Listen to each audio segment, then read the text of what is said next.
ผสมกินกันเด้อเต็มหม้อเลยเนาะ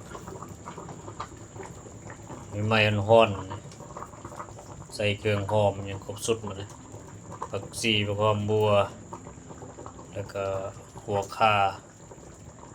ก็มักเผ็ดแล้วก็น้ำซีอิ๊วปรุงมันแบบอันเหนียวๆนะมาจากต่างประเทศ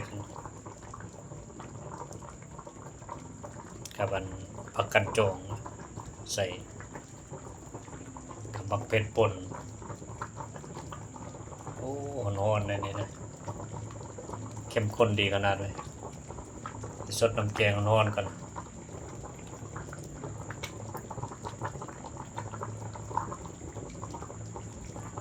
พอดีหิวเลยนะ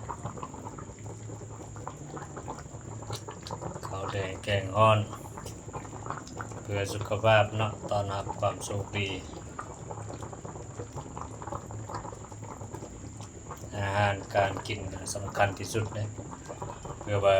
รอเลี้ยงชีวิตคนเราได้คือว่านั่นเนาะชีวิตทุกคนก็อยู่ได้ด้วยอาหารนั่นแหละเจาะลึกง่ายๆกินเพื่ออยู่เป็นอยู่เพื่อกินได้สุขภาพที่ดีแล้วก็สร้างเอาแล้วเนาะเงินก็สามารถสร้างสุขภาพได้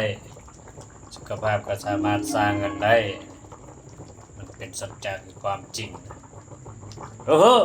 มีธรรมะขั้นสูงอีกสูงสุดแล้วได้ธรรมะขั้นนี้นะสูงกว่านี้บ่มีแล้วได้เป็นแทงอมตะธรรมเลยโอ้หอมมาแต่ว่าเด้อกินกันเด้อพี่น้องทุกท่านแซ่บๆจากบ้านกันเนาะมาจะแบ่งให้คนละทานบำรุงสุขภาพตลอดอย่างไรก็ได้เอ้ยเนาะโชคดีแท้ว่ามีอย่างก็กินไปแล้วเนาะชีวิตคนเฮานะเจแล้วแหละสำนี้ก็เลือกเฟือแล้วถ้าบ่ได้มาเบิ่งคลิปนี้ก็ขอฝากกดไลค์กดแชร์ด้วยเด้อเพื่อเป็นกำลังใจให้เกียร์เตอร์แมวมือใหม่ยังทันได้ผ่านเกณฑ์เทื่อ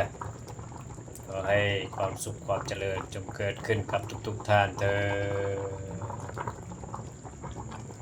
เจริญไปนำกันนี่แหละพวกเราทุกคนเนี่ยเนาะ